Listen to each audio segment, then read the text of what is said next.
Boa noite, Mona Lisa. Boa noite, doutor Augusto. Boa noite, espectador da CNN. Suas primeiras considerações, então, Caio, por favor. Ótimo. Bom, o governo federal está manipulando os dados da pandemia, né? A pergunta do debate de hoje ela é capciosa, porque no seu significado aí mais corrente, o verbo manipular, ele traz a ideia de alterar, até mesmo de adulterar ou de falsear. Quando se fala, por exemplo, as eleições na Venezuela foram manipuladas, a ideia que se passa é de que houve uma fraude eleitoral. Assim, afirmar que o governo federal manipula dados da pandemia não reflete o compromisso do bom jornalismo com os fatos. E por que isso? Porque o Ministério da Saúde apenas compila dados públicos fornecidos por estados e por municípios, que são aí os entes federativos na linha de frente do combate à Covid-19. Portanto, é impossível, em âmbito federal, falsificar os números da pandemia, muito menos aqueles de maior interesse público, né? Então, como foi dito aqui, o número de infectados e o número de óbitos. Então, qualquer tentativa nesse sentido seria desmascarada em tempo recorde. Por isso, eu chamo a atenção do espectador da CNN para o uso solerte aí de verbos e principalmente de adjetivos nesse jornalismo contemporâneo. Afinal, linguagem é uma forma de expressão política e tem o condão de enviesar e até mesmo de manipular, aqui sim, a opinião pública. Bom, feito esse breve esclarecimento para trazer mais racionalidade ao debate e tirar a discussão aí do campo da narrativa política, vamos tratar dos fatos sem paixão partidária, né? O enunciado desse debate mencionou a mudança drástica, né, nos números divulgados pelo Ministério da Saúde no último domingo, assim como a opção da pasta por privilegiar as informações das últimas 24 horas, isso em detrimento do total acumulado de contaminados e de óbitos confirmados pelo novo coronavírus. O enunciado poderia também ter agregado outra crítica muito pertinente, né, que é a mudança de horário na divulgação dos dados compilados, né? Antes eles eram veiculados às 17 horas, no segundo momento às 19 horas e agora por volta aí das 22 horas. Então, vamos endereçar cada um desses pontos, né? Em nota oficial, publicada hoje, o Ministério da Saúde informou que corrigiu duplicações e atualizou os dados disponibilizados pelas secretarias, especialmente de 2 estados, Roraima e Ceará. O novo quadro mostrou um aumento de 6.331 novos casos de Covid-19, mas uma redução de 857 mortes, o que parece ter soado como uma má notícia para muito jornalista militante. Vai entender. A pasta também aproveitou o ensejo para anunciar o lançamento de uma nova plataforma interativa ainda essa semana e para divulgar os números consolidados da pandemia no Brasil até 7 de junho. São, portanto, 691.758 casos e 36.455 óbitos, né? Sinceramente, não há que se falar em falta de informação ou de transparência aqui. Sobre a opção por privilegiar a divulgação dos números das últimas 24 horas, a justificativa se deu via comunicado oficial do Ministério da Saúde, publicado ontem à noite. Abre aspas. Para entender melhor em que situação o Brasil se encontra no momento, devem ser analisadas as curvas de evolução diária por região, estados e municípios. Na divulgação puramente do acúmulo de casos, é muito difícil verificar as mudanças nos cenários regionais. O dado acumulado pode indicar uma grande quantidade de casos em localidades que já estão em outra fase da curva epidemiológica. Observa-se que grande parcela das capitais e regiões metropolitanas que foram mais impactadas já estão na descendente da curva de percentual de ocupação de UTI e óbitos por Covid-19. Bom, nesse mesmo comunicado, o Ministério da Saúde anunciou que, abre aspas, disponibilizará às terças-feiras um boletim baseado na semana epidemiológica, né, que vai de domingo a sábado, que serve como padrão para comparação de dados e acompanhamento da evolução da dinâmica da transmissão da doença. Então, assim, não há dúvida, né, que as informações mais relevantes, isso do ponto de vista da saúde pública, são o acompanhamento das últimas 24 horas e essas comparações entre as semanas epidemiológicas. Os dados acumulados, eles têm uma finalidade muito mais de registro, mas eu, particularmente, não vejo motivo para não incluir nessa interface o número total de casos e óbitos confirmados, ainda que com menor protagonismo. Bom, finalmente a gente chega na questão do horário de publicação, né, desses boletins diários do Ministério da Saúde. A justificativa oficial para o adiamento dessa divulgação é plausível, né? Diz também o Ministério em nota, abre aspas, a adequação dos horários de divulgação dos dados é parte da estratégia da obtenção de informações mais precisas. O momento de divulgação está atrelado ao fechamento dos boletins epidemiológicos estaduais. Ressalte-se que esses dados são carregados pelos estados e municípios ao final do dia, por volta das 18 horas, e que há diferentes fusos horários no território nacional, o que atrasa um pouco a finalização da atualização dos dados a serem trabalhados. Bom, faz sentido. Só que o problema aqui foi a bravata presidencial ancorada nesse fato. Quando ele comentou o seguinte, abre aspas, acabou matéria no Jornal Nacional. Isso deu margem à interpretação de que a decisão foi casuísta e pessoal, e não genérica e técnica, como mandam aí as boas práticas da administração pública. Eu dou o benefício da dúvida ao governo, mas se a ideia era influenciar na pauta da emissora líder aqui no Brasil, o tiro saiu pela culatra. Eles passaram a divulgar essa informação com ainda mais estardalhaço no horário da novela, que tem audiência maior.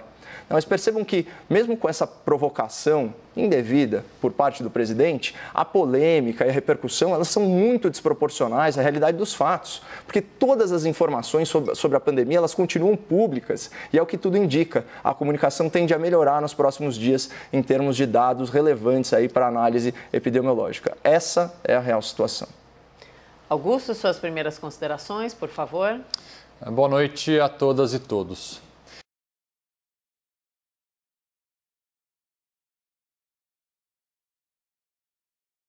Uma pesquisa realizada pela Fundação Getúlio Vargas em 2017 apontou que o Brasil é o 8º país no ranking mundial de divulgação de dados da administração pública. Confesso que eu, ao ter acesso a essa pesquisa, eu me surpreendi. Eu achei que o país estivesse em uma posição muito pior.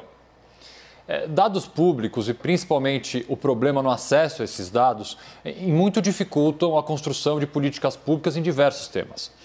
Na segurança pública, por exemplo, números confiáveis e reais são essenciais para que governantes possam decidir qual é o melhor caminho a ser traçado.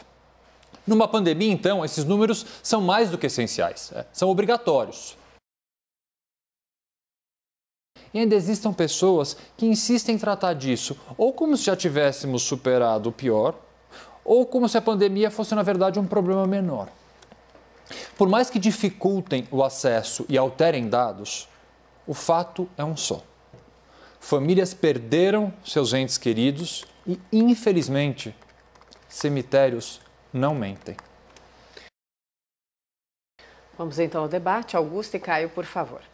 Bom, eu queria só fazer uma observação em relação à lei da pandemia, né, junto aí à luz da decisão do Supremo Tribunal Federal em meados de abril, né, que decidiu sobre essa legislação de natureza concorrente, né, entre os entes da federação, portanto, União, estados e municípios. É importante falar que o concorrente aqui não é no sentido de competição, mas de complemento. Né? O que o STF decidiu foi o seguinte, a partir do momento que você tem uma legislação genérica, né, no âmbito federal, a legislação mais restritiva de estados e municípios prevalece. O problema é que isso foi feito aí desprestigiando a Constituição Nacional. Tanto que nossos colegas aqui, doutor Augusto, no debate da manhã, né, ambos advogados muito qualificados, eles concordaram que falta uma lei nacional para tratar da temática do lockdown. Afinal de contas, o lockdown ele prevê uma restrição muito maior, né, de direitos e liberdades e garantias, né, fundamentais e que, portanto, né, precisaria de ter uma lei federal como base para que os estados e os municípios implementassem isso. Isso não foi feito. Então, uma negligência principalmente do Congresso Nacional. E é muito importante frisar o seguinte, se fosse, e caso seja, a vontade da Presidência da República de flexibilizar, né, a quarentena, o isolamento social em âmbito nacional, ele não teria esse poder. É nesse sentido que a gente argumenta que o STF lavou as mãos da Presidência da República em relação a essa pauta específica, a flexibilização do isolamento social em decorrência da pandemia. E esses são os fatos, né? Obviamente, isso não afasta aí as obrigações do Ministério da Saúde, né, que é o órgão do governo federal, em relação à pandemia e, inclusive, do Ministério da Economia e por aí vai, né? Como nós já falamos, isso é uma legislação concorrente. Falando sobre transparência, a gente já criticou a falta de transparência muitas vezes aqui, é preciso ser coerente. A gente trouxe, inclusive, os dados, né, da organização da Open Knowledge Brasil, né, que fez duras críticas ao governo do Estado de São Paulo, que não informava justamente o estado, né, de ocupação dos leitos de UTIs, não informava o que se chama de microdados, né, a respeito do perfil dos pacientes e também, eventualmente, daqueles pacientes que venham a óbito, esse tipo de coisa. Então, a gente fez essa interferência. Esse caso é diferente porque as informações, elas são públicas. O que a gente está discutindo é a interface do boletim diário do Ministério da Saúde. É preciso que isso fique bem claro, até porque há uma série de outros órgãos que são abastecidos com esses dados, né? Eu, particularmente, não vejo problema em relação aos horários. A justificativa foi plausível, embora a provocação do presidente tenha sido intempestiva, né? E, além disso, né, é muito mais importante a gente saber do quadro de evolução recente, né, e também o da semana, a tal da semana epidemiológica. Eu vou além. Eu acho que o Ministério da Saúde ele deveria disponibilizar, assim como os estados, né, o gráfico com a média móvel, né, que você pega os últimos 7 dias e faz a divisão e atualiza isso, porque isso permite neutralizar, né, pequenos pontos fora da curva e enxergar melhor a curva epidemiológica e também a curva de óbitos. Caio, eu adoraria ter o seu otimismo e, na verdade, e também dar ao governo federal o benefício da dúvida. Mas quais são os elementos que não me levam, infelizmente, a essa possibilidade de achar que simplesmente houve uma alteração na forma de se divulgar os dados? Porque manipular dados, não necessariamente, a tua fala inicial pegou um pouco esse tema, não necessariamente significa você alterar números. Manipular dados também pode ser uma manipulação de como a informação é dada. Não, nada a ver, irmão. A forma como você transmite um dado que eventualmente você não tem alterado, ao fim e ao cabo, pode ser uma forma também de se manipular a informação. Quando a gente percebe, por exemplo, o vice-presidente Mourão fazer a seguinte declaração: o governo não quer esconder nada com relação à questão das mortes nas últimas 24 horas ou os dados compilados. Disse o Mourão o seguinte: o governo não quer esconder nada, basta somar. Ele não está errado. Basta somar para você chegar ao número compilado, mas a forma como você transmite a informação faz uma diferença bastante grande. Que dados você disponibiliza, que dados você omite, é sim uma forma de mascarar, de manipular dados que tem que ser de forma mais transparente possível divulgados para a população. A minha crítica é simplesmente com a escolha da linguagem, né? Manipular, como eu disse na minha fala inicial, ele traz muito mais essa ideia, né, na interpretação corrente de uma coisa adulterada, de uma coisa falseada, né? Como foi o exemplo que eu dei das eleições venezuelanas, em que há uma discrepância de pelo menos aí 1 milhão de votos, né? Isso segundo a própria empresa responsável pela contabilização desses votos. Mas enfim, voltando aqui, eu consigo sim admitir a margem aqui no debate para a gente falar numa manipulação em sentido de omissão, né? Vamos dizer assim, né? Uma manipulação por omissão. E o que a gente mais percebe nesse caso é uma má vontade extrema, né, de setores da mídia em divulgar a situação real como ela de fato é. Você vê que a gente fica com a impressão de que existe um desgoverno absoluto no Brasil e que nenhuma providência está sendo tomada e um elemento, isso eu queria chamar a atenção do espectador da CNN, um elemento que é muito importante a gente observar é o mercado, certo? Como ele que precifica a questão da pandemia. A gente teve uma queda aí sem precedentes no valor do dólar, né, que já está abaixo, chegou a ficar abaixo aí dos R$5. A gente teve um aumento na Bolsa de Valores e o mercado não tem ideologia, né?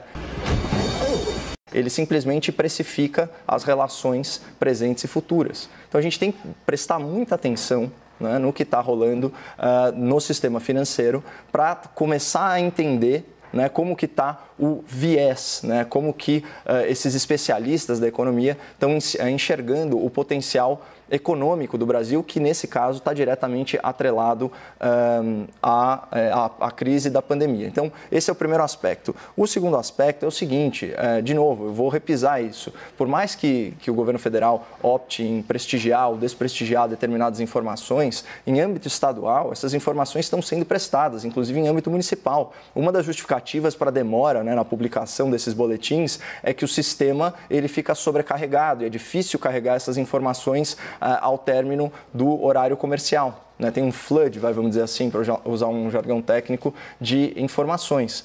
Então, você também mencionou a questão do aplicativo. O aplicativo do SUS tem mais de 5 milhões de downloads. Então, essas informações elas já existem, principalmente para aqueles profissionais que são responsáveis aí em âmbito regional, né, a tomar as decisões acerca da pandemia, que, como a gente falou aqui, ela é dinâmica e ela é regionalizada, né? Cada setor, cada região do Brasil tem características muito próprias, como bem observou o próprio boletim do Ministério da Saúde, ao dizer que há algumas capitais, regiões metropolitanas, que percentualmente elas já estão com a sua capacidade de UTIs com certa folga. É o caso, por exemplo, da capital aqui de São Paulo, né? A gente observou isso. A partir do momento em que houve parcerias com o sistema privado, né, com os hospitais particulares, a situação aqui ficou muito mais tranquila e a gente pôde, inclusive, falar em termos de flexibilização sem grandes tabus, né? E eu também queria chamar a atenção do espectador da CNN. A gente fala muito na parte da economia, né? Então, na bancarização daquelas dezenas de milhões de pessoas para o auxílio moradia. Eu não canso de elogiar aí o trabalho do Dr. Augusto nesse debate, de trazer para o espectador da CNN aqueles dados alarmantes sobre famílias de alta renda que estão fazendo uso indevido, chega a ser criminoso, né, desse benefício. Mas, além disso, então, além dessa parte econômica, desse auxílio e de programas aí, pelo que tudo indica, de renda mínima para ajudar as pessoas nesse momento difícil, também o Ministério da Saúde ele já investiu diretamente em estados e municípios, eu estou vendo aqui, 1,1 bilhão de reais. Isso só para custear leitos de UTI. Né? Em termos de equipamento de proteção individual, a gente está falando de compras na ordem de 90 milhões de unidades. Né? Então, aventais, máscaras, aquela máscara N95, esse tipo de coisa. Então, assim, já são 7.764 leitos de UTI, isso distribuídos aí por todos os estados desde o início de abril. Então, tem muita coisa que está sendo feita e para pegar carona aí na tua argumentação, doutor, por uma questão de manipulação por omissão, essas informações elas estão sendo, vamos dizer assim, poupadas do grande público.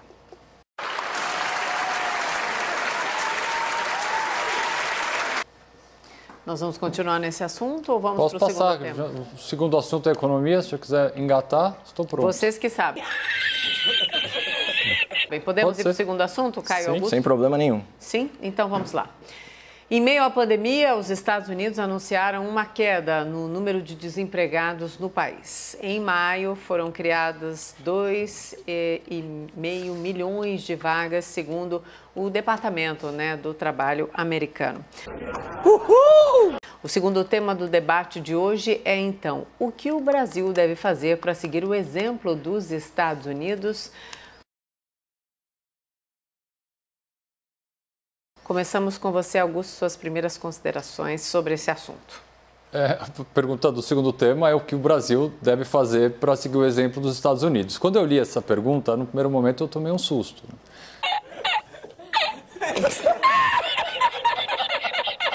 Porque, convenhamos, atualmente os Estados Unidos é um país que o exemplo deve ser seguido com, no mínimo, assim, digamos, cautela. Sim. Mas diante da notícia de que os índices de desemprego americano podem melhorar, eu vou tentar fazer minha análise exclusivamente sobre esse aspecto. Vamos pensar o seguinte: o que faz de um investidor, de um industrial, de uma empresária criar o seu negócio ou, no caso de um estrangeiro, investir em outro país?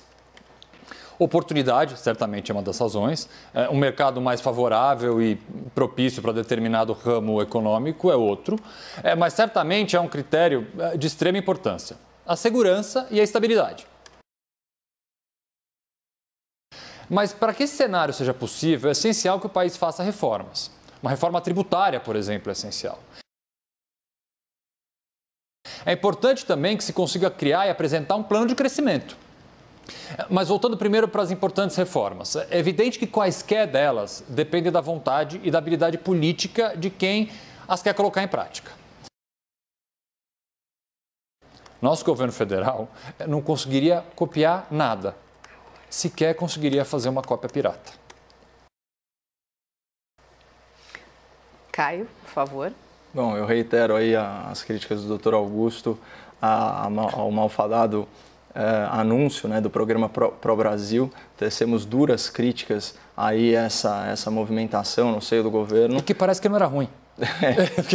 Enfim, mas que não poderia jamais ter sido anunciado sem a presença do ministro da Economia, que mais tarde, né, mais para frente no calendário, o presidente falou como o principal responsável pela economia no Brasil. Acho que eles já acertaram o passo nesse quesito. Mas falando um pouquinho, eu peguei, durante a sua fala, doutor, eu peguei aqui os números atualizados, né, só para não ficar com informação imprecisa aí para o espectador da CNN. De fato, o dólar foi cotado aí a R$ 5,84, perdão, e com 3% de aumento na Bolsa de Valores, né? Então aí em 97 mil pontos, ensaiando chegar em 100 mil pontos, né? Então você já tem o índice da B3 aí subindo e, como eu disse, é o mercado precificando. Isso é muito, muito importante, porque é auspicioso quando você tem o mercado financeiro já estabelecendo aí uma postura mais otimista em relação à economia, que está, como eu disse, muito atrelada à questão da pandemia. Acho que, se não me engano, foi no debate passado, eu trouxe algumas frases aí de um conservador célebre, né, que é o ex-presidente americano Ronald Reagan. Ele falava: o melhor programa social é o emprego. Então, para a gente seguir, né, aí a trilha, né, dessa retomada econômica de maio, né, do governo americano, essa geração de 2,5 milhões de empregos, o foco tem que ser justamente esse. Só que isso só acontece com um ambiente de negócios propício. Então, o que houve nos Estados Unidos? Apesar do alto índice, né, de mortalidade e dos números, né, que impressionam mesmo, né, no país americano, a maioria dos estados já começou com programas de flexibilização, especialmente naquelas localidades em que o sistema público de saúde não está saturado. É o caso também de uma série de regiões metropolitanas aqui no Brasil. Vocês vão lembrar daquele episódio, né, em que o presidente da República ele levou ao presidente do Supremo Tribunal Federal uma comitiva, uma coalizão de indústrias representando 13 segmentos na ordem aí de 45% do PIB da indústria, né? Então, ali havia mais de 250 bilhões de reais em impostos, né? E uma quantidade absurda de empregos representados, né, na ordem aí de 30 milhões. E o que eles alertaram, né, essas lideranças políticas e judiciárias nacionais, era sobre a crise de demanda. Não adianta você ter a indústria taxada como uma atividade essencial e, ao mesmo tempo, o comércio fechado. Porque aí, obviamente, o mercado ficava desaquecido e não havia mercado consumidor para essa indústria, além, obviamente, do mercado de exportação, que em muitos casos também, por causa da pandemia, que é global, está muito prejudicado. Então, essa questão de como gerar esses empregos não tem muito segredo. É a flexibilização do isolamento horizontal onde isso for possível. E onde isso é possível, né, no meu entendimento, são nas localidades em que o sistema público de saúde, ou o sistema de saúde em geral, né, lembrando que a lei da pandemia autoriza o uso, inclusive forçado, né, da estrutura particular para atender aos casos, né, e não tem muito como a gente fugir disso. Se não flexibilizar o isolamento horizontal, não há retomada da economia. Não havendo retomada da economia, não há retomada do emprego, as famílias vão se pauperizar e a gente entra num ciclo vicioso que vai na contramão, né, do otimismo do mercado, e ao contrário do pessimismo do Dr. Augusto. Já estamos nos argumentos finais. Então vou falar nos argumentos finais um pouco otimistas. Isso aí, vamos lá, começando então com você, Augusto, e depois o Caio, por favor. Eu, quando cheguei aqui na CNN hoje, pude assistir uma informação, uma matéria do ministro Paulo Guedes, dizendo que sim, está em andamento um projeto no Ministério da Economia de fazer algum tipo de renda básica permanente, acho que o nome até Renda Básica Brasil, alguma coisa assim, que vai entrar em vigor pós-pandemia, mas só o fato de existir uma vontade política do ministro Paulo Guedes, naturalmente também do governo federal, e numa iniciativa desse porte, com essa intenção, e nós que já discutimos a questão da renda básica, algum tipo de renda mínima permanente, é algo que merece aqui nossa atenção e uma palavra de otimismo. Um forte abraço! Para terminar e passar para o Caio, eu terminei na sexta-feira preocupado com o que poderia acontecer durante esse final de semana. Por sorte, houve manifestações, sim, tanto pró quanto contra o governo, mas elas aconteceram dentro de um limite de normalidade, não houve grandes casos de violência, apenas um pequeno problema aqui em São Paulo. Sim. Mas eu fiquei bem mais contente da minha previsão pessimista da sexta-feira não ter se concretizado, espero que ela continue assim. Caio? Aliás, doutor, eu não sei se teve oportunidade. Hoje eu assisti o debate dos nossos colegas pela manhã. Não vi. A fala final do doutor Tiago foi brilhante e ele alertou para o uso dos hormônios em detrimento do cérebro, né, sobre esses manifestantes violentos. Aí, óbvio, a gente não tem como coadunar com esse tipo de prática. Bom, só fazendo uma errata, né, eu acabei me confundindo no valor do dólar, é óbvio, 4,85. Eu consegui inverter aí as bolas, mas enfim, o fato é que eu tô bastante otimista, né, com esse novo cenário. A gente sempre dando notícias negativas sobre a economia, quando a gente trouxe aquele dado do Sebrae, daquele genocídio, né, vamos dizer assim, de CNPJs, né, mais de 600 mil empresas fechando. Da mesma forma, as projeções muito ruins, né, do Instituto Brasileiro de Economia da Fundação Getúlio Vargas, falando em dobrar o índice de desemprego e hoje, pelo menos, a gente fecha o dia um pouco mais animado, o Estado brasileiro parece estar se arranjando e a curva, né, de contágio, principalmente de óbitos nas grandes metrópoles, ela indica que a coisa parece estar aí sob controle. Não tomara que seja esse mesmo caso, embora a gente não possa cravar, porque essa pandemia é extremamente dinâmica. Obrigada, Augusto. Boa noite, até amanhã. Boa noite. Obrigada, Caio. Boa noite, até amanhã. Boa noite. E um dos temas do debate